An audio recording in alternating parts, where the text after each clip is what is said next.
acara kita malam hari ini yaitu peringatan Isra dan Mi'raj. Maka ayat yang tak pernah lupa dibaca oleh qori biasanya adalah surat Al-Isra. Boleh kita baca sama-sama? Bunda, boleh kita baca sama-sama? Baik. A'udzu billahi minasy syaithanir rajim. Bismillahirrahmanirrahim. Subhanalladzi asra bi'abdihi lailan minal masjidil harami ilal masjidil aqsa alladzi barakna haulahu linuriyahu min ayatina innahu huwas samiul basir. Bismillah. A'udzu billahi minasyaitonir rajim. Bismillahirrahmanirrahim. Assalamualaikum warahmatullahi wabarakatuh. Waalaikumsalam warahmatullahi wabarakatuh. Alhamdulillahirabbil alamin. Wassalatu wassalamu ala asyrafil anbiya'i wal mursalin wa ala alihi wa ashabihi ajma'in. Rabbi shrah li sadri wa yassir li amri wahlul 'uqdatam min lisani yafqahu qawli. Syukur kita kepada Allah Azza wa Jalla atas segala karunia yang Allah titipkan kepada kita semua, dengan banyak-banyak mengucapkan Alhamdulillahirabbil alamin. Masih Allah hidupkan kita, masih Allah sehatkan kita, dan masih Allah kuatkan iman dan istiqomah yang ada di dalam dada. Dengan iman dan istiqomah yang masih ada, alhamdulillah masih mudah bagi kita untuk melangkah menuju rumah Allah. Alhamdulillah masih bergetar hati kita untuk mendengarkan seruan azan. Alhamdulillah masih cinta kita dengan majelis ilmu dan mulia ini. Nabi bersabda, "Man salaka tariqan yaltamisu fihi ilman, sahalallahu bihi tariqan ila jannah." Siapa yang kakinya mudah untuk melangkah hadir dalam majelis ilmu, maka akan Allah mudahkan baginya jalan menuju surga. Kita bermohon kepada Allah, semoga iman dan istiqomah yang masih ada sampai detik ini, semoga Allah kokohkan dan semakin Allah kekalkan sampai nanti ajal datang menjemput nyawa. Amin. Ya Rabbal Alamin. Salawat dan salam kita doakan semoga tercurah untuk kekasih kita baginda dan mulia Nabi Muhammad SAW, dengan banyak-banyak mengucapkan Allahumma sholli ala sayyidina Muhammad wa ala ali sayyidina Muhammad. Assalamualaikum ya Rasulullah. Yang sama-sama kita muliakan ayah ibu, orang tua kami, alim ulama, cerdik pandai, tokoh masyarakat, hadir bersama kita, ibu RW, hadir bersama kita, bapak ketua masjid, dan guru-guru kita yang kita cintai, serta adik-adik ustadz yang ustadz sayangi. Ustaz doakan semoga adik-adik Ustaz ini nanti di masa yang akan datang akan menjadi orang-orang yang hebat semuanya. Amin. Ustaz doakan adik-adik Ustaz yang hadir malam hari ini semoga kelak ada yang menjadi profesor nanti. Amin. Mudah-mudahan adik-adik Ustaz nanti ada yang menjadi doktor nanti. Amin. Mudah-mudahan adik-adik Ustaz ada yang jadi dokter. Mudah-mudahan adik-adik Ustaz nanti ada yang jadi panglima TNI. Amin. Mudah-mudahan adik-adik Ustaz nanti ada yang menjadi Kapolri. Amin. Mudah-mudahan adik-adik Ustaz nanti ada yang jadi gubernur. Amin. Mudah-mudahan adik-adik Ustaz nanti ada yang menjadi pengusaha sukses. Bunda yang dirahmati Allah, sebelum saya lanjutkan tausiah, boleh saya sedikit berharap Bunda? Boleh? Tak banyak, tak sampai 3, cuma 2. Mana dianya harapan saya 2? 1, selama saya tausiah mohon kotak infak tak ada yang berjalan. Boleh? Boleh. Oh, kok tak boleh Ustaz? Bukan saya melarang, tapi khawatir nanti ketika sedang tausiah Bapak Ibu konsen mendengarkannya lewat kotak infak. Masukkan tangan ke dalam kantong, masukkan 100.000, jatuh 100.000. Dah pas kotak infak nak lewat, kemudian pundak kita dipegang sama kawan, bu, oh ya, ambil 100.000 lagi. Dah masuk kota infak berjalan, dah gak jauh dibisikkan sama kawan. Itu yang 100.000 ibu masukkan tadi itu duit ibu yang jatuh katanya. Ada berapa masuk tuh? Hah? 200. Maka Adinda Ustaz mana ya tadi yang protokol? Siapa namanya tadi? Kiki nanti setelah tausiah tolong dijalankan kota infak agak sekali lagi, supaya nanti ayah bunda kita bisa mempersiapkan sedekahnya sebanyak-banyaknya. Setuju? Harapan saya yang kedua, mohon selama saya tausiah makan minum boleh disimpan dulu. Boleh, aku agak kecil punya sedikit. Kalau giliran sedekah memang kuat punya boleh katanya. Boleh kalau perlu tak usah sebut-sebut. Tapi giliran makan minum tak buat suara. Maka bunda-bunda saya di pojok yang sedang mengurus konsumsi, adik-adik ustadz yang sedang mengurus konsumsi, simpan dulu konsumsinya. Oh ustadz nanti tak termakan kok ustadz, jangan pusing ustadz bawa pasukan ya. Anggota hijrah baker semuanya 1, 2, 3, 4, 5 bisa kami bawa pulang nanti, sikat di tengah jalan bareng-bareng nanti. Apalagi kalau FRM ini banyak yang belum makan nampaknya ini. Bukan pucat semuanya. Aduh saya ibu pusing, banyak yang akan menghabiskan. Setelah selesai tausiah tak kemakan nanti biar kami yang bawa pulang. Kalau saya ibu pusing nanti basi Pak Ustaz segala macam. Pokoknya jangan pusing. Boleh ayah bunda usulan saya yang kedua? Boleh. Insya Allah saya tak tausiahnya tak lama-lama. Seletih-letih saya tausiah lah. Capek saya tausiah nanti berhenti aja saya nanti. Tak perlu ibu kode-kode nanti. Capek saya tausiah. Oh bukan Ustaz yang capek, kami yang capek mendengarkan tausiah Ustaz katanya pula. Ibu-ibu, bapak-bapak yang capek, silahkan buat duduk sesuka hati. Di mana yang duduk yang suka yang enak buat duduk macam tu. Ustaz ni sayangnya asam uratnya kumat nih Pak Ustaz. Silahkan duduk selonjoran. Ustaz saya capek tak bisa duduk macam. Pokoknya mana buat suka.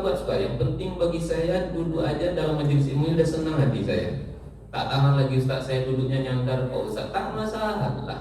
Oh Ustaz berat betul mata saya nih Ustaz. Silahkan berbaring tak masalah. Itu putus sama dulu sama saya. Silahkan tidur. Apa sebab mau aja duduk dalam majelis ilmu ini dah banyak pahalanya. Yang ngantuk silakan tidur. Atuk-atuk saya tak kuat bersilat, silakan duduk selonjor. Mak-mak saya yang terlalu capek silakan tidur berbaring di belakang. Tapi saran saya satu aja, bagi yang berbaring tolong tak berbunyi. Kalau berbunyi baringnya nanti takut saya mendengarkan bunyinya. Kita tutup langsung nanti kajian kita. Ayah bunda yang dirahmati Allah Azza wa Jalla, kita malam hari ini acaranya Isra dan Mi'raj. Tapi kita yang buat acara Isra Mi'raj ini mulai diangkat isu. Apa isunya? Isra Mi'raj itu tak boleh bid'ah katanya. Siapa yang buat Isra Mi'raj itu bid'ah nanti masuk ke dalam neraka katanya. Apa sebab Nabi Muhammad itu tak pernah buat acara Isra dan Mi'raj? Ayat bunda, kalaulah acara malam hari ini, acara Isra Mi'raj ini bid'ah, kemudian dikeluarkan sebuah hadis yang menjelaskan kullu muhdatsatin bid'ah wa kullu bid'atin dhalalah wa kullu dhalalatin finnar. Setiap segala sesuatu yang baru itu kullu muhdatsatin bid'ah, setiap segala sesuatu yang baru itu bid'ah. Wa kullu bid'atin dhalalah, setiap yang bid'ah itu sesat. Wa kullu dhalalatin finnar, setiap yang sesat itu tempatnya di dalam neraka. Ayat bunda, andai kata acara kita malam hari ini, acara Isra Mi'raj malam hari ini bid'ah, maka kira-kira siapa di antara kita yang paling pertama masuk ke dalam neraka?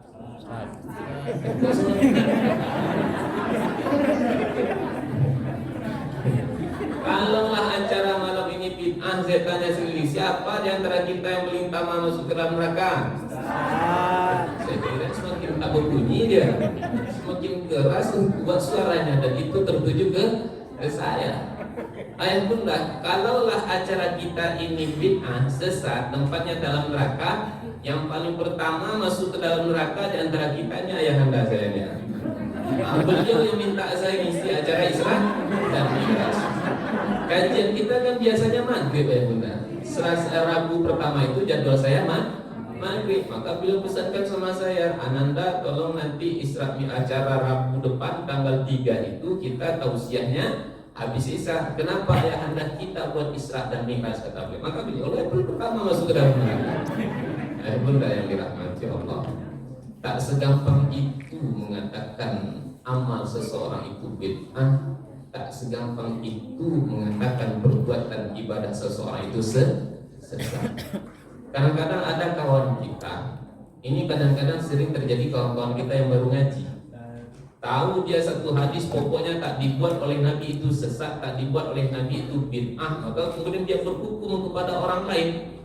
Baru tahu satu hadis kemudian dia berhukum kepada orang lain. Bunda yang dirahmati Allah, pertanyaan sederhana, ada tak Nabi Muhammad buat majelis ilmu? Contohnya kita ada semenjak acara 212 itu kan kita buat acara subuh berjamaah. Pernah tak Nabi Muhammad buat kegiatan program namanya GSB, gerakan subuh berjamaah? Pernah tak Nabi membuat, oh Bapak Ibu nanti kita akan buat tausiah setiap Rabu Maghrib? Pernah tak Nabi buat seperti itu? Tidak. Berarti kalau Nabi tak pernah buat seperti itu, berarti majelis kita yang hari Rabu itu juga bid'ah. Tak segampang itu membid'ahkan amal ibadah seseorang. Saya sengaja mulai dengan hal seperti ini ya Bunda, supaya nanti pemahaman kita itu tidak rancu. Orang hari ini gampang-gampang membid'ahkan, menyesatkan amal ibadah seseorang. Pokoknya kalau tak dibuat oleh Nabi itu sesat. Tak seperti itu. Makanya ya Bunda, kalaulah kita pegang rumusannya, beramal kita dengan satu dalil, selagi tak dibuat oleh Nabi itu sesat, maka mohon maaf saya berani mengatakan banyak sahabat yang sesat, banyak sahabat yang ahli bid'ah. Di mana pula sahabat yang ahli bid'ah? Contoh, Bilal bin Rabah itu bisa jadi sahabat yang ahli bid'ah. Kok begitu? Karena Bilal bin Rabah pernah buat yang tak dibuat oleh Nabi. Kan tadi orang membuat rumusan selagi tak dibuat oleh Nabi itu bid'ah. Bilal bin Rabah pernah buat yang tak dibuat oleh Nabi. Mana contoh ayat Bunda? Suatu ketika Nabi bertanya kepada Bilal bin Rabah, "Ya Bilal, hadithni bi adja amalan amiltahu fil Islam. Inni sami'tu dafana 'alaika baina yadayya fil jannah." Bilal, kata Nabi, tolong kau ceritakan kepadaku apa amalmu. Aku sering mendengarkan bunyi sendalmu mendahului langkah kakiku di surga, kata Nabi. Saya yakin ayah Bunda sudah kenal dengan siapa Bilal bin Rabah. Kenal Bunda dengan Bilal bin Rabah? Di mana semua? Kenapa Ustaz? Macam betul. Ya kenal Ustaz, saya baca dalam kitab Sirah Sahabi. Guru-guru kita sering menyampaikan. Bilal bin Rabah itu kan sahabat yang hampir tak pernah absen di medan jihad. Bilal bin Rabah itu kan muazzinnya Nabi. Bilal bin Rabah yang perjuangannya masuk Islam, nyawa yang dipertaruhkannya. Tahu orang kafir Quraisy dia masuk ke dalam agama Islam, diseret dia di tengah gurun padang pasir, dijemur, kemudian dipukul, diinjak-injak, pada akhirnya diambil batu yang besar, kemudian dihempaskan di dada Bilal bin Rabah.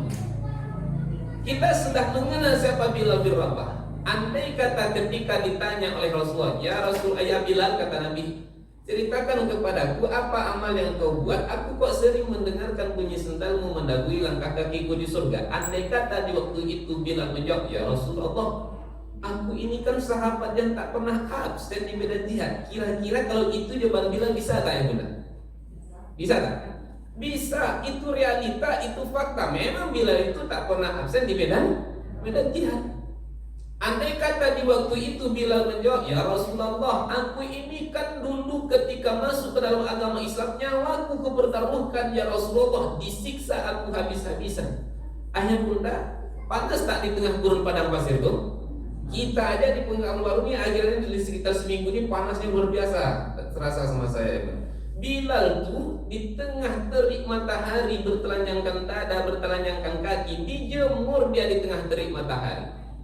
Bunda yang dirahmati, makanya tahun 2009 itu tak tertahan air mata itu berlinang di pipi. Saya di Mesir mendaki sebuah gunung namanya Jabal Fir'aun. Mendaki jam setengah 9 pagi sampai di puncak jam 1, kemudian istirahat, sholat, makan, kemudian santai, foto-foto, turun ke bawah. Sampai di bawah lebih kurang jam 5:30. Saya mendaki pakai topi lengkap semuanya, tertutup badannya. Sampai di bawah ayah bunda, badan saya ini kan tak terlalu hitam kali pula saya ini, ayah bunda. Tiba di bawah menghitam, perih tak terkira, perih luar biasa. Ayah bunda, kalaulah di puncak gunung saya banyak tempat berlindung karena sengatan matahari, pedihnya tak terkira. Bagaimana dengan Bilal bin Rabah? Saya yakin ayah bunda banyak sudah yang berangkat haji, berangkat umroh. Ingat ayah bunda, umroh di waktu bulan Maret atau April atau setidaknya di bulan Ramadan, kan panas tuh. Saya pernah hilang sendal di Masjid Nabawi. Maka ketika itu ya udahlah, saya pulang ke hotel, ngeker aja lah, pakai kaki ayam aja lah, balik ke masjid. Ayah bunda keluar dari masjid itu kalau tak salah paling banyak 5 langkah cuman buat melangkah. Habis itu lompat-lompat lagi saya masuk ke dalam Masjid Nabawi. Apa sebab? Pelatarannya itu panas. Padahal itu kipas kan nyala. Padahal itu kipasnya kan juga ada air. Air kan nampak sama yang udah kipas yang besarnya tuh. Air juga keluar dari sana. Kalaulah yang pelataran yang sudah disiram masih panas, bagaimana dengan tengah gurun padang pasir? Ketika ditanya oleh Rasulullah, apa amalmu? Apakah Bilal menjawab, aku ini Islam dulu nyawaku pertaruhkan? Itu jawaban Bilal, ya bunda? Tidak. Tapi apa jawaban Bilal? Ya Rasulullah, amalku biasa-biasa aja. Apa dia kata Rasulullah? Ya Rasulullah, taklah aku berhadas, taklah batal wuduku, melainkan aku berwudu secepatnya. Kemudian aku sholat sunnah 2 rakaat. Ini sholat sunnah 2 rakaat setelah berwudu ini berasal dari Bilal, kemudian disetujui oleh Nabi Muhammad SAW. Makanya kemudian kita mengenal hadis itu secara umum terbagi 3. Ada hadis qauli, ada hadis fi'li, ada hadis taqriri. Qauli itu perkataan Nabi, contoh innamal a'malu binniyat. Ini hadis qauli. Hadis fi'li mana contohnya? Sallu kama ra'aitumuni usolli. Salatlah kamu sebagaimana kamu melihat aku melaksanakan salat. Ini namanya hadis fi'li. Ada namanya takriri. Takriri itu apa? Perbuatan sahabat yang disetujui oleh Nabi. Maka ini disebut sebagai hadis takriri. Maka kalau seandainya belum sampai kepada Nabi ketika itu, maka dia akan jadi bid'ah. Maka sekali lagi ayah bunda, tak segampang itu mengatakan amal ibadah seseorang itu sesat kemudian dia itu ahli bid'ah. Selesai satu bab. Berarti sekali lagi jangan takut kalau nak buat acara Isra dan Mi'raj. Oh, kita buat acara Isra Mi'raj, terus kenapa? Bid'ah. Nah, ini sudah saya jelaskan bahwasanya acara Isra dan Mi'raj itu bukanlah bid'ah. Nah, masuk kita ke poin inti. Acara kita malam hari ini itu peringatan Isra dan Mi'raj. Maka ayat yang tak pernah lupa dibaca oleh qori biasanya adalah surat Al-Isra. Boleh kita baca sama-sama? Ya bunda? Boleh kita baca sama-sama? Baik. A'udzu billahi minasy syaithanir rajim. Bismillahirrahmanirrahim. Subhanalladzi asra bi'abdihi laylan minal masjidil haram ilal masjidil aqsa alladzi barakna hawlahu linuriyahu min ayatina innahu huwas sami'ul basir.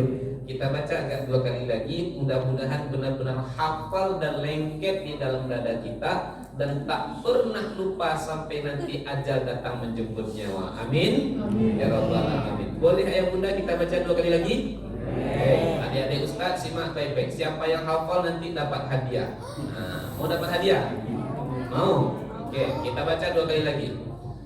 Subhanalladzi asra bi'abdihi laylan minal masjidil haram ilal masjidil aqsa alladzi barakna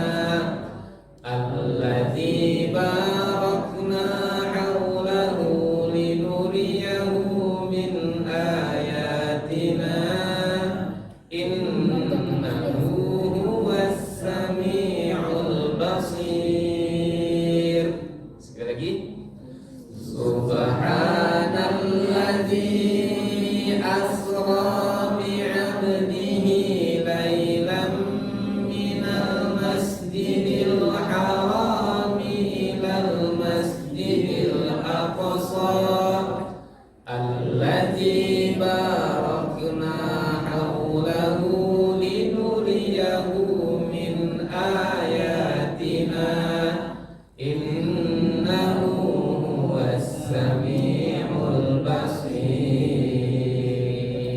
Yang sudah hafal boleh angkat tangan.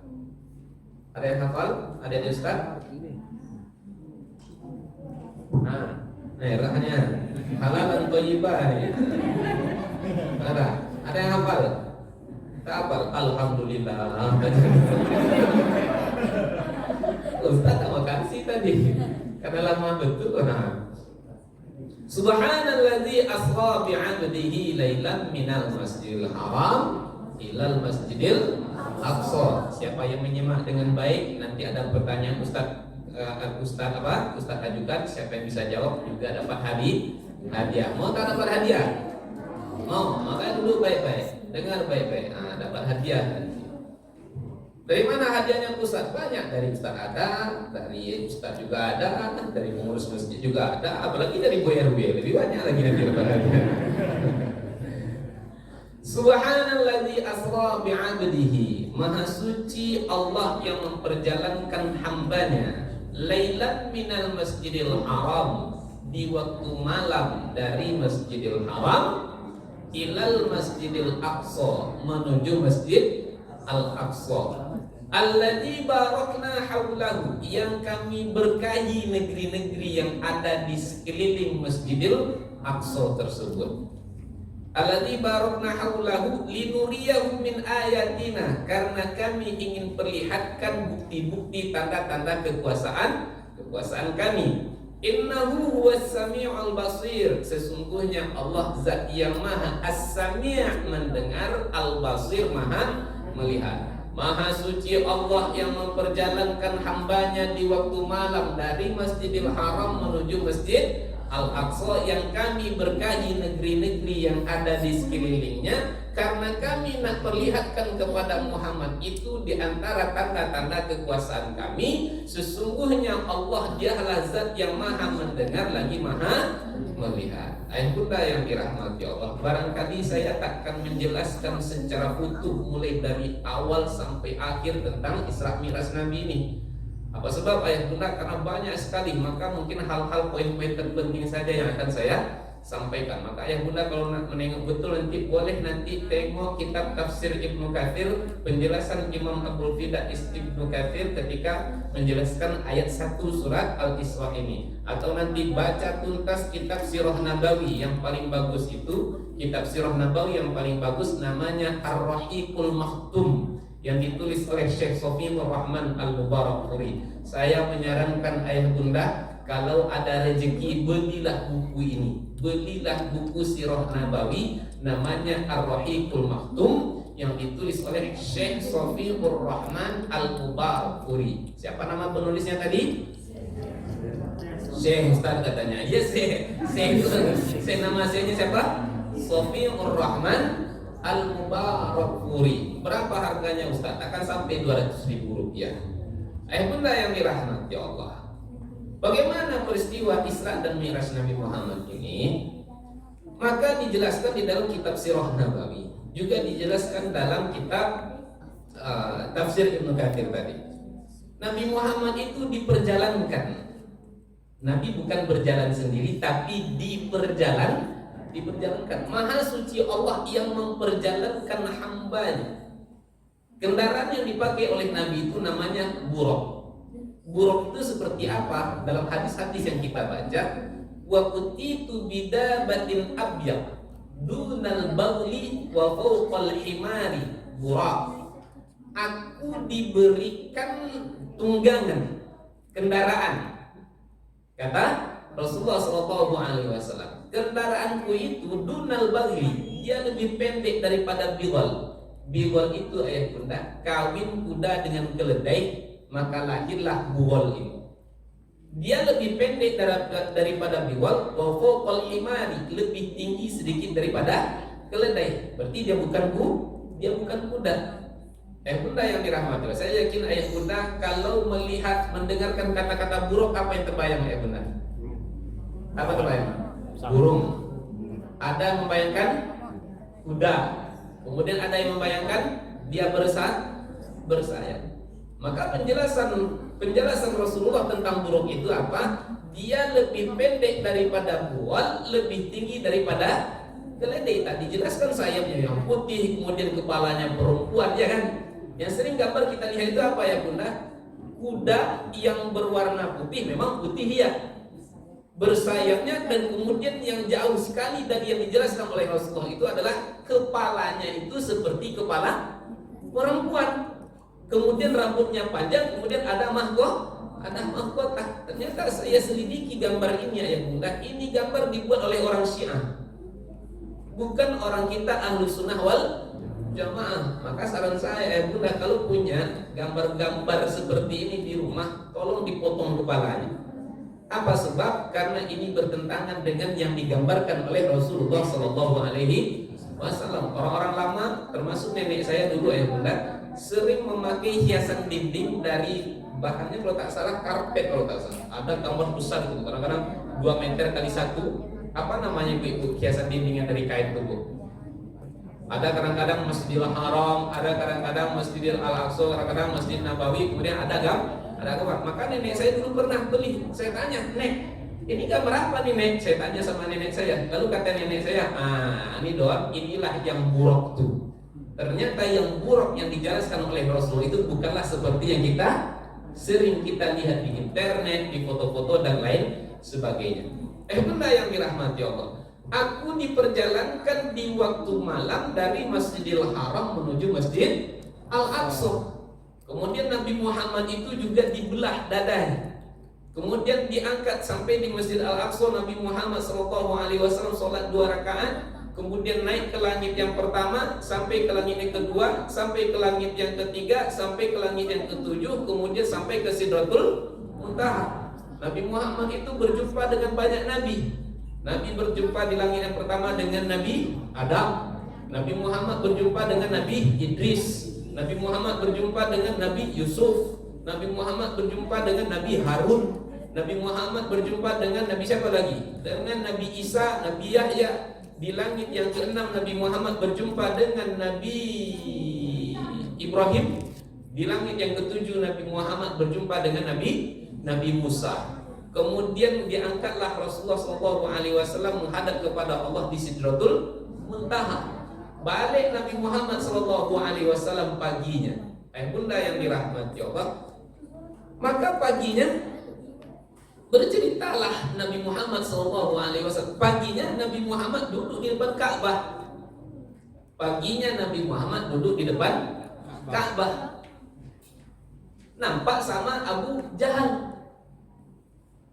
Nabi Muhammad sedang merenungkan peristiwa yang dia alami tadi malam. Nampak sama Abu Jahal Nabi Muhammad menung. Dia bertanya, Muhammad, panjang betul menung di kau. Apa yang kau pikir? Kata Abu Jahal. Oh, pandai Abu Jahal itu bahasa Melayu Ustaz. Andai kata dia di sini. Bunda yang dirahmati Allah, apa yang dipikir Muhammad? Kata Abu Jahal. Maka diceritakanlah oleh Nabi Muhammad SAW. Paman Abu Jahal itu pamannya Nabi Muhammad SAW. Paman, tadi malam aku diperjalankan Allah Ta'ala dari Masjidil Haram ke Masjidil Aqsa, kemudian diangkat sampai ke Sidratul Muntaha, balik lagi. Waktunya berapa hari? Tak berhari-hari, tapi cuma satu malam. Bunda yang dirahmati Allah, apa kata Abu Jahal? Muhammad, kau tadi malam berjalan dari Masjidil Haram ke Masjid Aqsa, kemudian naik ke Sidratul Muntaha, balik lagi ke sini, itu cuma satu malam. Padahal kami kalau nak ke Palestina itu, Masjid Al-Aqsa pun di Palestina ya Bunda. Ke Palestina itu waktunya 40 hari 40 malam, itu dengan kuda-kuda terhebat kami. Kalaulah mobil Ferrari ada ketika itu, dengan Ferrari ini Muhammad, kata Abu Jahal, kami ini dengan Ferrari ini 40 hari 40 malam. Tahu mobil Ferrari? Tahu. Kalau tak tahu mobil Ferrari, Honda Beat bagaimana? Kami dengan Honda Beat kami ini, kata dia, itu sampai ke Palestina itu 40 hari 40 malam. Sekarang kau kata berapa malam? Cuman satu malam. Tak ada tuh Muhammad. Kau ini kuda mata, kata dia. Tak ada tuh. Tak ada itu Isra Mi'raj itu satu malam, yang ada cuma cinta satu malam kata dia. Nah, kan ada nyanyi cinta satu malam, oh indahnya cinta satu malam buatku melayang. Nah, yang suka nyanyi cinta satu malamnya adiknya Abu Jahal dia nih. Kan Ustaz yang nyanyi tadi katanya. Ustaz yang dirahmati Allah. Karena cinta satu malam itulah banyak orang berzina. Bunda yang dirahmati Allah. Maka apa kata Abu Jahal, bunda yang dirahmati Allah? Dalam hatinya dia berkata, ini habis sudah agama Muhammad nih, kata dia. Apa sebab? Dia menyampaikan kabar berita yang tak masuk akal. Apa kata Abu Jahal, bunda? Muhammad, mau tak kau, kata Abu Jahal, aku kumpulkan orang banyak, aku kumpulkan rakyat Quraisy. Setelah mereka berkumpul, nanti kau juga cerita sama orang tuh apa yang kau alami tadi malam. Bunda yang dirahmati Allah. Kalaulah niatnya Abu Jahal ketika itu baik, mulia, maka betapa besarnya pahala Abu Jahal. Tapi niatnya ketika itu apa, Bunda? Dia ingin menjatuhkan Nabi Muhammad. Dia ingin menjatuhkan Nabi Muhammad. Apa sebab? Karena Nabi menyampaikan sesuatu yang tak masuk akal. Ya Nabi sebagai utusan Allah, maulah Nabi. Karena apapun yang dialami oleh Nabi, apapun yang disampaikan kepada Nabi, Nabi mesti menyampaikannya kepada umatnya. Bunda yang dirahmati Allah. Maka Abu Jahal semangat dia. Dikumpulkannya orang, di WA-nya satu persatu, di WA-nya di grup-grup yang ada, di Facebook dikirimnya berita, di Instagram dikirimnya, ayo kita kumpul, ada hot news nih kata dia, ada berita hangat, kita mesti berkumpul cepat kata Abu Jahal. Muhammad nak sampaikan berita yang luar biasa. Maka ketika orang sudah berkumpul, bunda yang dirahmati Allah, maka Nabi Muhammad menyampaikanlah semua yang dia alami. Niat Abu Jahal tadi apa, bunda? Niatnya apa tadi? Ingin menjatuhkan Nabi Muhammad, niatnya ingin menghancurkan agama Islam. Maka ketika itu, bunda, ketika Nabi Muhammad menyampaikan berita itu, sahabat-sahabat yang sudah beriman pun mulai goyah imannya.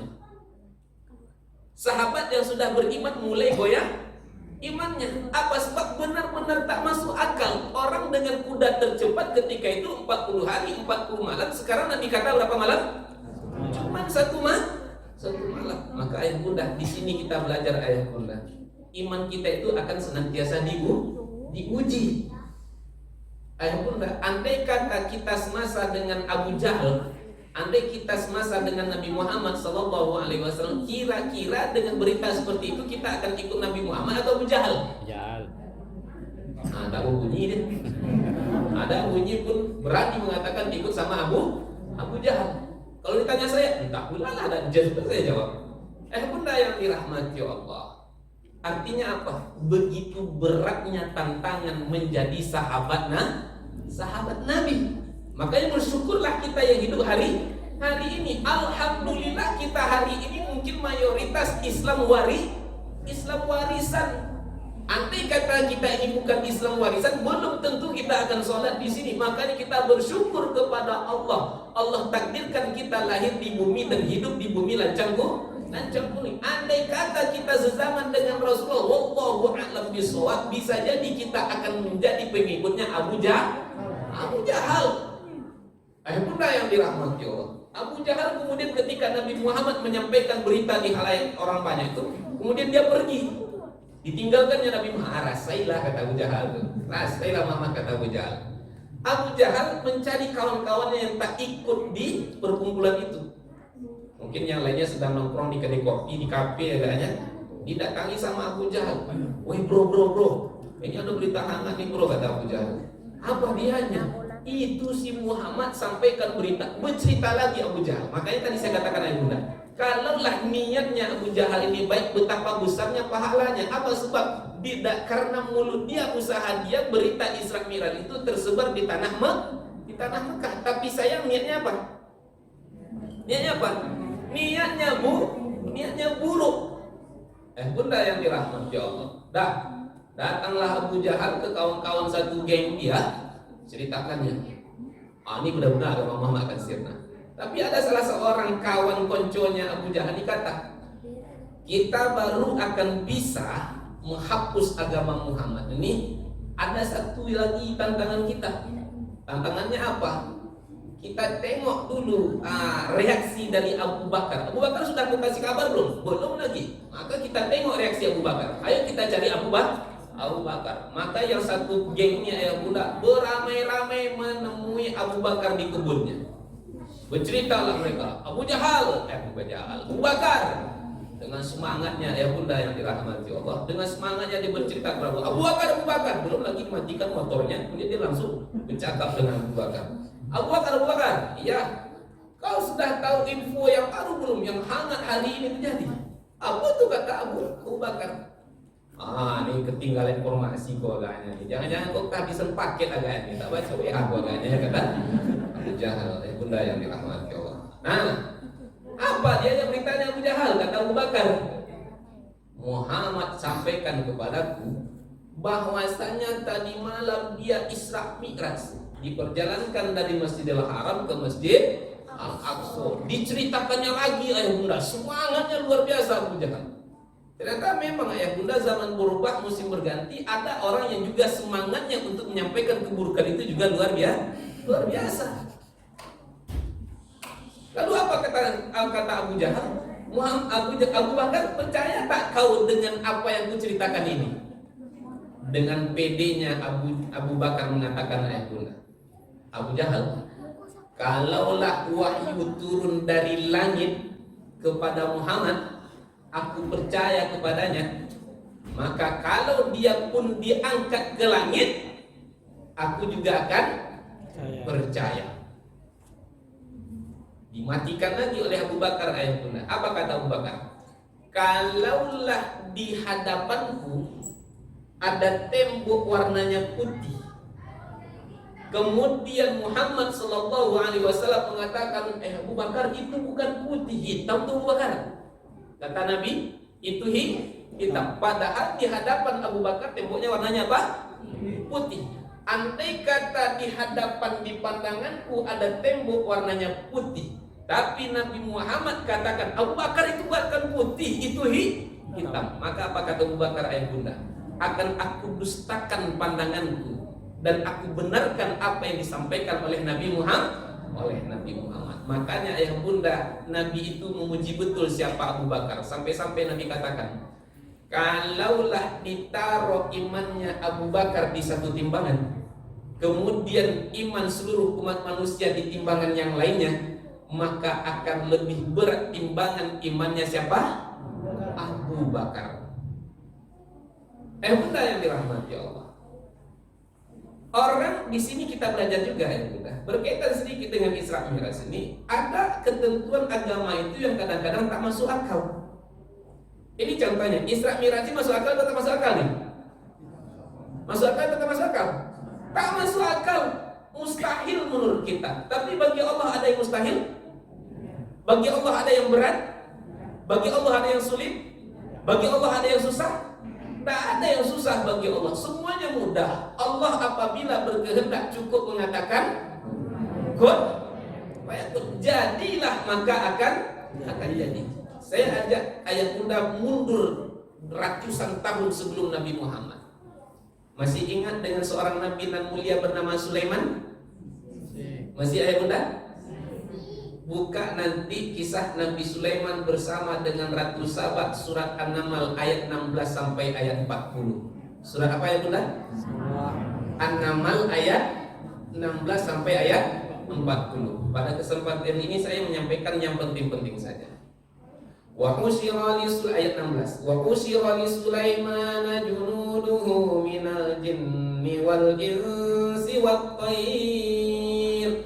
Kami tundukkan kepada Sulaiman itu. Siapa yang tunduk, yang patuh kepada Nabi Sulaiman? Wa usyira li Sulaiman junuduhu minal jinni. Jin takut takluk kepada Nabi Sulaiman. Wal ins, juga manusia. Wat tayr, dan juga burung. Suatu ketika ayah Bunda, Nabi Sulaiman mengumpulkan bala tentaranya. Maka ketika sampai di suatu lembah, Maka kemudian Nabi Sulaiman berhenti. Barislah. Singkatnya Nabi Sulaiman berhenti menyiapkan bala tentaranya, ibaratnya mungkin upacara bendera lah agaknya itu kan.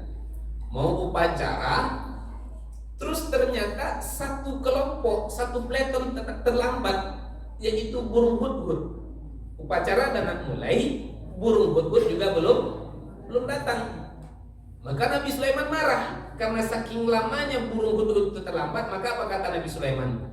Maliyala arol hudhud. Mana nih burung hudhud kok belum datang juga? Ini upacara dan nak dimulai nih, kita nak berangkat dia belum juga datang.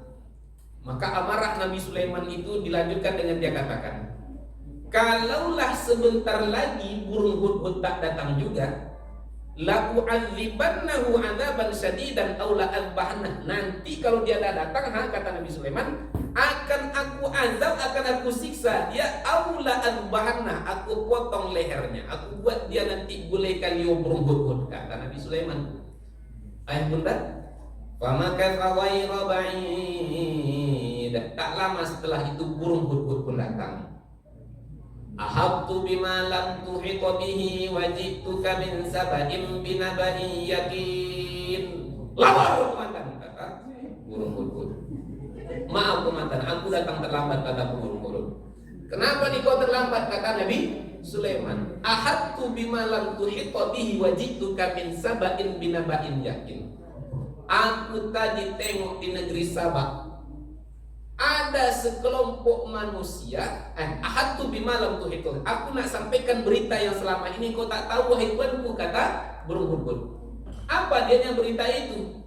Aku tadi lewat di negeri Sabak, aku dapati sekelompok mereka dipimpin oleh seorang ratu, mereka yang kuduna min dunillah. Mereka tak menyembah Allah. Apa yang mereka sembah, kata Nabi Sulaiman? Mereka menyembah matahari.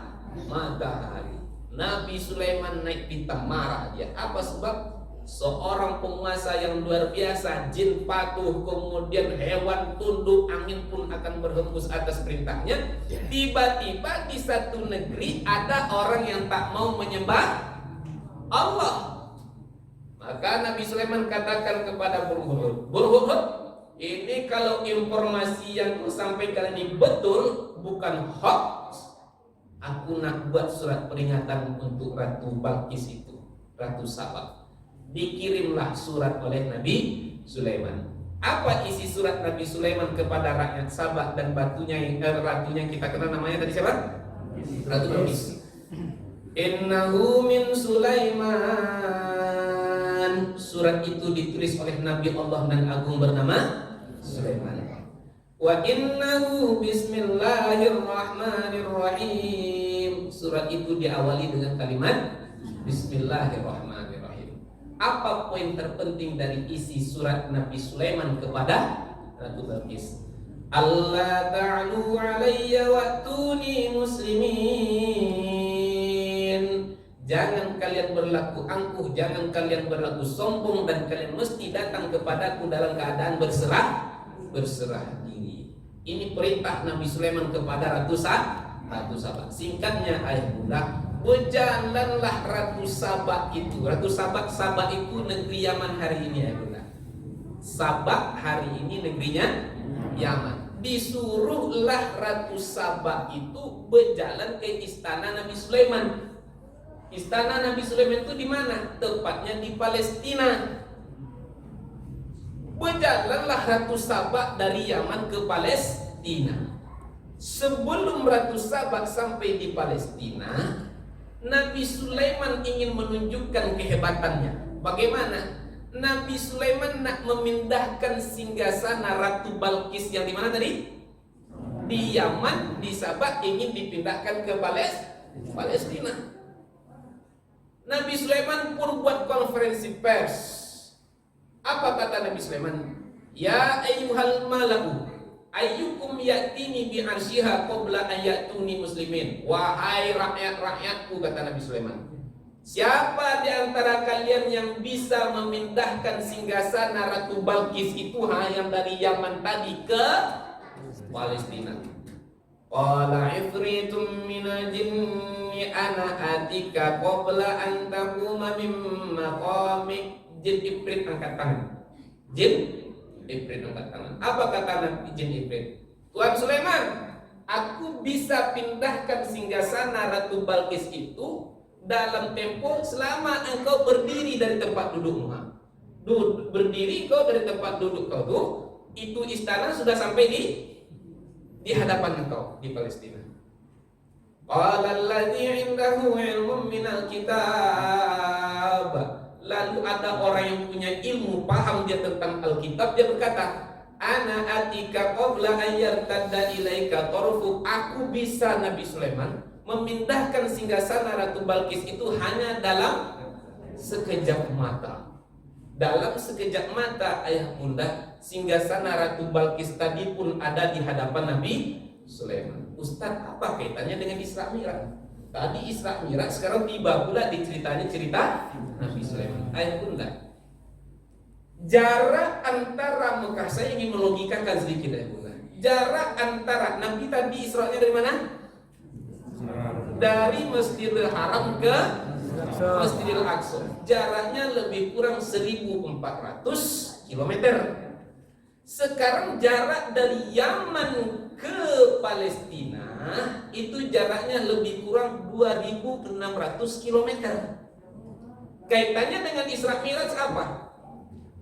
Kalaulah tadi Nabi Muhammad diperjalankan dalam, kan lebih pendek tadi ya bunda, lebih pendek dibandingkan dengan Yaman ke Palestina, itu bisa bagi Allah.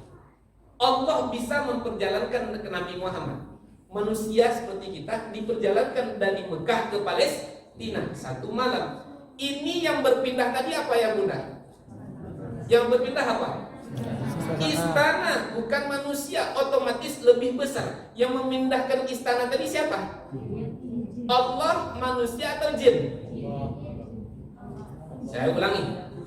Yang memindahkan istana Ratu Balkis dari Yaman ke Palestina tadi siapa? Aduh ngecen jin, aduh ngecen manusia, aduh ngecen Allah. Dari mana-mana bersimpang-simpang gaji nampaknya ini. Ayah bunda, kan tadi sudah saya sebutkan ayat. Qala ifritu minal jinni, jin ifrit kata, Tuan Sulaiman, aku sanggup memindahkannya selama engkau berdiri dari tempat duduk engkau. Kalau ada orang yang paham dengan Alkitab, ada orang berilmu, dia katakan, aku bisa memindahkannya sekejap mata. Ayah bunda, mana yang lebih lama berdiri dibandingkan dengan mengejapkan mata? Mana yang lebih lama? Berdiri. Lebih lama berdiri dan lebih cepat mengedipkan mata. Mohon maaf ayah bunda, maksudnya apa? Manusia saja ada yang bisa memindahkan singgasana yang besar dari jarak yang jauh dari Yaman ke Palestina. Apakah lagi Allah yang memperjalankan Nabi Muhammad dari Mekah ke Palestina? Itu maksud yang ingin saya sampaikan ayah bunda. Artinya apa? Tak ada yang sulit bagi Allah. Allah apabila berkehendak cukup mengatakan kun fayakun. Nah, sampai tadi cerita kita sama Abu Bakar. Lalu sekarang Nabi Muhammad di mana kata Abu Bakar? Lalu jawab Abu Jahal, dia sekarang sedang berkerumun. Artinya apa? Terwujudkan apa yang diinginkan oleh Abu Jahal tadi ayah bunda? Enggak. Dia berharap Abu Bakar akan percaya dengan apa yang dia katakan, tetapi ternyata justru membuat dia terdiam dengan 1000 bahasa. Abu Bakar bertanya, Rasulullah sekarang di mana? Rasulullah sekarang sedang berkumpul. Ayah bunda, dalam keadaan orang berkumpul beramai-ramai ini, tiba-tiba Abu Bakar, ya Rasulullah, kata Abu Bakar. Ayah bunda, saya sedang tausiah. Tiba-tiba ada orang berteriak dari belakang, Ustaz Doni, kira-kira pandangan tertuju mana ya bunda? Tertuju kepada orang yang datang. Semua mata tertuju kepada Abu Bakar. Ya Rasulullah, kata Abu Bakar, sampai berita kepadaku Abu Jahal berkata begini dan begitu. Sambil berjalan menuju Rasulullah. Tentu orang kasih jalan untuk Abu Bakar. Maka yang bunda yang dirahmati Allah, tersenyumlah Rasulullah melihat Abu Bakar. Kemudian dikatakan lagi oleh Abu Bakar, kalaulah Rasulullah katakan apa tadi ya bunda? Tembok warnanya hitam, padahal di hadapan mataku itu adalah putih, maka aku akan dustakan pandanganku. Maka kemudian Rasulullah sekarang masanya untuk membuktikan peristiwa Isra dan Mi'raj. Maka apa kata Rasulullah menjelaskan bukti-bukti Isra dan Mi'raj? Kalau kalian tak percaya, kata Rasulullah, bukti aku Isra dan Mi'raj itu banyak. Di antaranya apa kata Rasulullah SAW? Ada yang bertanya, di awal ada yang bertanya, dipancing oleh Abu Bakar. Ya Rasulullah, selama ini kan orang yang hadir di sini kan tahu engkau tak pernah pergi ke Masjid Al-Aqsa. Kalau memang engkau pernah pergi ke Masjid Al-Aqsa, maka tolong engkau ceritakan kepada orang yang banyak ya Rasulullah. Kalau memang engkau pernah pergi.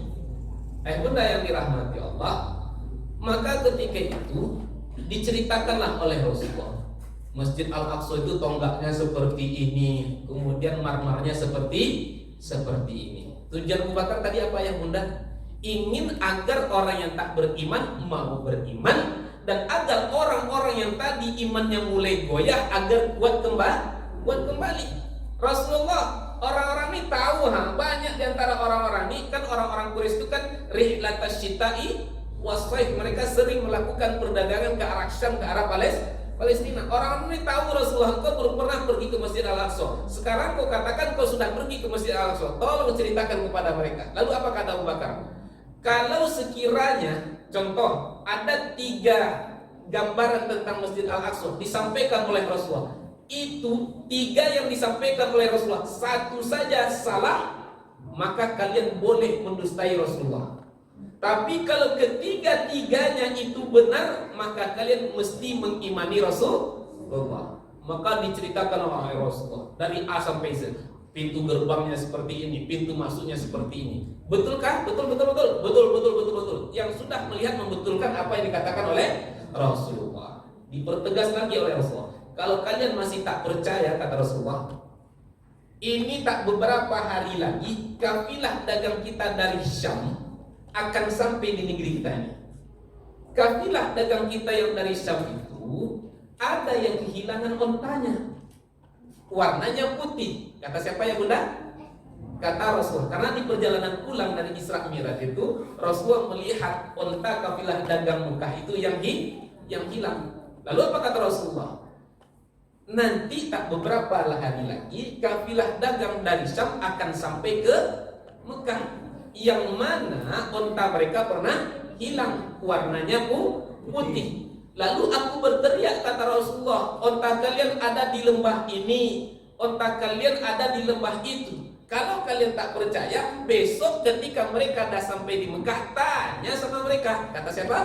Kata Rasulullah. Maka singkatnya Bunda, pada waktu yang ditentukan diprediksikan, kafilah dagang dari Syam itu pun sampai di Mekah. Orang semuanya beramai-ramai menunggu kafilah dagang balik dari Syam. Tujuannya apa ya Bunda? Ingin apa? Ingin membuktikan apa yang disampaikan oleh Rasulullah. Ayah Bunda, maka disampaikan, wahai kalian yang baru balik, betul tak ada di antara kalian yang kehilangan onta kemarin? Betul. Warnanya apa? Putih. Kemudian bagaimana kalian bisa mendapatkan onta kalian tersebut? Kami mendengarkan ada suara yang bunyinya mengatakan, pergilah ke lembah ini, pergilah ke lembah itu. Makanya ketika kami mendengarkan arahan dari suara itu, dengan itu kami mendapatkan onta kami. Ayah Bunda, sesuai dengan apa yang diceritakan oleh Rasulullah? Sesuai. Tapi sayang, 1000 kali sayang, masih ada yang mendustakannya.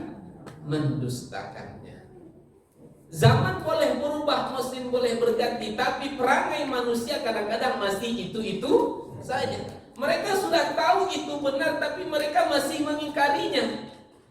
Ada tak hari ini orang seperti itu ya Bunda?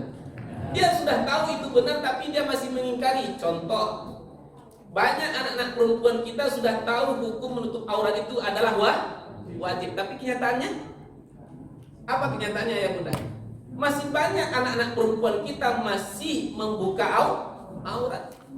Bahkan tak anak-anak, ibu-ibu pun banyak yang membuka aurat. Semestinya aurat itu dijaga dengan sebaik-baiknya. Nenek-nenek saya sering melihat nenek-nenek pergi senam. Nenek-nenek pergi senam. Semestinya aurat itu dijaga baik-baik. Nenek-nenek pergi senam pakai baju ketat. Ini dah lipat-lipat di sini. senam di depan kantor gubernur, senam di depan di Masjid An-Nur. Pakai pula celana yang sempit ini, celana apa namanya? Hah? Apa namanya? Legging. Celana legging itu betis-betis besar tonggak itu masuk juga ke dalam. Nenek semestinya auranya tetap dijaga. Tahu kita dalil akan menutup aurat, tapi masih ada yang tak mau menutup aurat. Makanya saya katakan ayah bunda, zaman berubah, musim berganti, perangi orang kadang-kadang masih itu saja. Dulu di zaman Nabi Musa hiduplah seorang raja yang zalim namanya Fir'aun. Dia benci betul dengan orang-orang yang memperjuangkan kebenaran. Nabi Musa dikejar-kejar. Dulu di zaman Nabi Ibrahim hidup seorang raja yang zalim namanya Namrud. Dulu di zaman Nabi Muhammad juga ada yang tak suka kepada yang baik. Siapa dianya tadi? Ada Abu Jahal, ada Abu Lahab. Makanya kemarin ada yang bertanya kepada saya, Ustaz, kok hari ini ada yang tak suka kepada ulama? Wah, ini pertanyaan agak panas jawabnya sedikit ya. Ada yang tak suka kepada ulama. Sudah menjadi sunnatullah. Kalaulah Nabi saja banyak yang tak suka, apakah lagi dengan seorang ulama? Kenapa ada yang tak suka dengan ulama? Al-ulama warathatul anbiya. Ulama itu pewaris para nabi.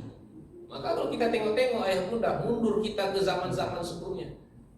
Ulama ada yang bahkan dibunuh, ulama ada yang dipenjara. Resiko bagi orang-orang yang tak pernah takut untuk menyuarakan kebenaran, resiko bagi orang-orang yang tak pernah takut untuk melawan kezaliman, resikonya apa? Dihujat, resikonya dipenjarakan, bahkan dibunuh.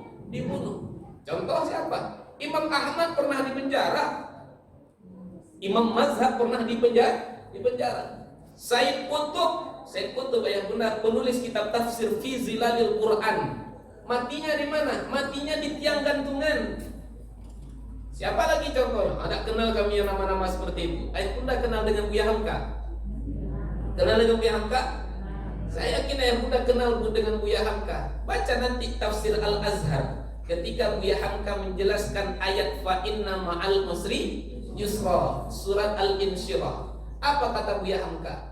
Penulis tafsir ini sendiri memahami betul makna dari fa inna ma'al usri yusra ketika ditahan 2 tahun 4 bulan dengan secara kezaliman dan dengan secara kesewenang-wenangan.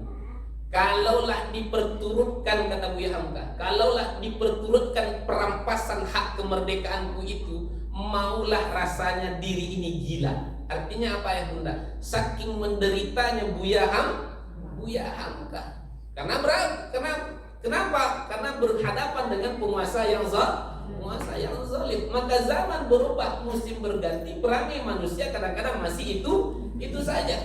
Dulu Abu Jahal, Abu Lahab sudah dijelaskan fakta yang nyata, dalil-dalil yang jelas, tapi mereka masih mengingkarinya. Makanya yang bunda yang dirahmati Allah, kenapa Nabi Muhammad itu sebelum Isra itu kan dibedahkan dadanya terlebih dahulu. Dibedah dadanya, kemudian dibersihkan dengan air Zam-Zam. Apa sebabnya? Supaya nanti mudah untuk menerima kebenaran. Kita ini susah untuk menerima kebenaran. Kenapa ya bunda? Kadang-kadang isi dada kita ini masih kotor. Dada kita ini masih banyak kotoran di dalamnya. Apa kotoran yang ada di dalam dada kita ini? Ada penyakit iri, ada penyakit dengki, ada penyakit sombong, ada penyakit riya. Nabi Muhammad SAW kan berjumpa dengan para nabi tadi kan bunda ya. Berjumpa dengan para nabi. Nabi kan mendapatkan perintah sholat awalnya berapa? 50. Turun Nabi Muhammad ke bawah sampai di langit yang ke-7 berjumpa dengan Nabi Musa. Apa kata Nabi Musa? Umatku takkan sanggup sholat 50 rakaat. Andai kata Nabi Muhammad ketika kita tahu Nabi Muhammad itu siapa? Sayyidul Anbiya, Nabi yang paling baik, Nabi yang paling hebat itu adalah Nabi Muhammad. Andai kata Nabi Muhammad sombong ketika itu ayah bunda, masa aku Nabi terhebat 50 aja tak bisa? Kalaulah Nabi Muhammad sombong pasti itu jawaban Nabi. Tapi Nabi Muhammad apa ayah bunda yang dirahmati Allah, naik lagi ke langit mendengarkan masukan Nabi Nabi Musa minta kurangkan, dikurangkan. Dua riwayat yang mengatakan, ada yang mengatakan dikurangkan 5, ada yang dikurangkan 10, ada yang dikurangkan 5, ada yang dikurangkan 10. Artinya apa? Bolak-balik Nabi Muhammad ke langit karena mendengarkan apa ya Bunda? Mendengarkan saran dari Nabi Musa. Belajar kita dari kisah ini ayah Bunda. Nabi Muhammad saja sebagai manusia terhebat masih mau mendengarkan saran dan masukan dari orang lain. Apalagi kita. Maka kita yang tak Nabi, kita juga tidak ulama, kita pun bukan para wali, maka sudah semestinya kita lebih mau lagi mendengarkan nasihat masukan dari orang lain. Apa sebab? Kalau ada orang yang tak mau mendengarkan nasihat dari orang lain, berarti dia sombong. Apa buah dari kesombongan? La yadkhulul jannata man kana fi qalbihi mithqala habatin min khardalin. Tak akan masuk ke dalam surga orang yang di dalam hatinya terdapat sifat kesombongan walau hanya sebesar biji zarah. Terakhir ayat Bunda. Di antara yang dialami oleh Nabi Muhammad SAW, perkara yang paling penting itu adalah mendapatkan amanah untuk sholat. Maka ayat Bunda, saking pentingnya sholat, maka sholat sampai dijemput perintahnya sampai ke langit. Oleh karenanya sholat tak boleh disia-siakan. Mau kita sakit boleh ditinggalkan? Tak boleh. Mau kita miskin boleh ditinggalkan? Tak boleh. Mau kita miskin, mau kita sakit, sholat tak boleh ditinggalkan. Sholat adalah satu-satunya amal ibadah yang tak gugur bagi seorang insan. Haji bisa gugur tak ya Bunda? Haji wajib atau tak wajib? Wajib. Tapi kewajiban haji bisa gugur kapan? Kalau kita belum mampu. Zakat wajib? Wajib. Kewajiban zakat satu saat akan gugur kapan? Kalau harta kita belum mencukupi nisab zakat. Puasa wajib? Wajib. Tapi kewajiban puasa juga bisa gugur. Apa yang menyebabkan kewajiban puasa? Contohnya kita sakit atau dalam keadaan safar, tapi nanti tetap mesti diganti. Sholat kita sakit boleh ditinggalkan? Kita miskin boleh ditinggalkan? Tak boleh. Dalam kondisi apapun sholat tak boleh ditinggalkan. Makanya tegas Nabi katakan, man tarakas sholata faqad kafara jihar. Siapa yang meninggalkan sholat secara sengaja, maka dia sungguh sudah kafir secara nyata. Maka sering saya sampaikan ayah Bunda, orang kalau dia tinggalkan sholat bisa jadi kafir. Orang kalau sudah kafir, dua risiko yang akan dia rasa. Berapa ya Bunda? Dua. Satu duniawi, dua ukhrawi. Risiko duniawinya berapa? 7. Risiko ukhrawinya berapa? 1. Mana 7 risiko duniawi bagi orang yang meninggalkan sholat? 1. Dia tak berhak menjadi wali dalam pernikahan anaknya. 2. Dia tak berhak untuk menikah dengan wanita muslimah. 3. Dia tidak boleh mewariskan. 4. Dia tak berhak menerima warisan. Saya ulangi ya Bunda. 7 resiko duniawi bagi orang yang meninggalkan sholat. 1. Tak berhak apa tadi? Menjadi wali dalam pernikahan anaknya. 2. Dia tak berhak menikah dengan wanita muslimah. 3. Dia tak layak diurus jenazahnya ketika dia meninggal dunia. 4. Dia tak halal sembelihannya. 5. Dia tak boleh masuk tanah suci Mekah Al-Mukarramah. 6. Dia tidak boleh mewariskan. 7. Dia tak berhak menerima warisan. Aku nikahkan anak kandungku ini bitir dulu dengan mahal serangkan alat alat baik tunai. Aku terima nikahnya putri bapak ini bitir dulu dengan mahal serangkan alat alat baik tunai. Sah kata orang semuanya. Orang katakan sah karena tak paham, tak mengerti. Mohon maaf ayah Bunda. Kalau yang tidak sah itu dianggap sah, mohon maaf. Ini anak tentu ada nafkah lahirnya, ada nafkah batinnya. Dapat pahala? Dapat pahala? Enggak. Kalau tak dapat pahala dapat apa? Dapat dosa. Kenapa mereka berdosa? Karena mereka berzina. Kenapa mereka berzina? Nikahnya tidak sah. Kenapa nikahnya tidak sah? Karena walinya apa? Kafir. Kenapa walinya kafir? Karena meninggalkan sholat. Makanya sholat tak boleh dianggap remeh. Tak boleh menikah dengan wanita muslimah. Makanya kakak-kakak saya yang masih jomblowatinya, perhatikan betul nanti calon pasangan. Bunda-bunda cari menantu, tengok betul menantu kita tuh bunda. Sholat tak dia, mulia tak akhlaknya. Nabi dah kata, Idza ja'akum man tardawna dinuhu wa khuluquhu, apabila datang ke rumahmu seorang lelaki yang kau kenal baik agamanya, mulia akhlaknya, nikahkan dia dengan anak perempuanmu, kata Nabi. Apa syaratnya kata Nabi? Mulia akhlaknya, taat beribadah, taat agamanya. Oh Ustaz, dia memang rajin sholat, akhlaknya mulia, tapi dia belum tamat S1 lagi Pak Ustaz. Ayah bunda, apakah ada syarat menikah itu tamat S1, S2, S3, S2, STL, STB dan segala macamnya? Ada? Tidak. Kita aja mau mati-mati. Oh dia belum ada penghasilan lagi Pak Ustaz. Nanti anak saya mau dikasih makan apa Pak Ustaz? Ya nasi. Dah, kan batu dikasih orang.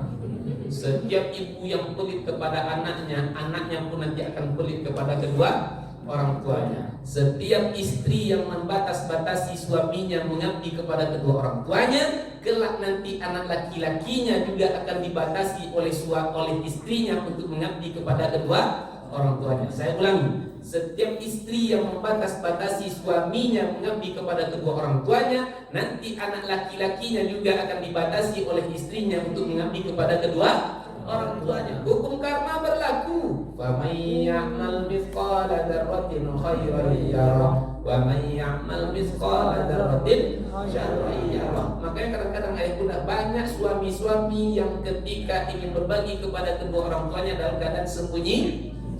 Apa sebab? Takut sama istrinya. Di mana tuh Pak Ustaz? Alhamdulillah tak ada di sini. Alhamdulillah. Terus di mana cerita tuh Pak Ustaz? Di Manado. Manado itu mana Pak Ustaz? Mau saya jual dulu. Makanya bunda, tengok calon menantu kita. Oh dia ganteng Pak Ustaz, kaya lagi Pak Ustaz. Sekalipun dia tak sholat Pak Ustaz, macam-macam mobil bawa ke rumah Pak Ustaz. Kemarin Fortuner, kemarin itu beredar kilometer, macam-macam. Kalau dia tak sholat jangan diterima. Kemana saya cari itu Pak Ustaz? Kan banyak nih, banyak udah minta laku sini. Udah ini banyak orang soleh, insyaallah dia bunda. Banyak soleh, insyaallah saya kenal dengan orang ini.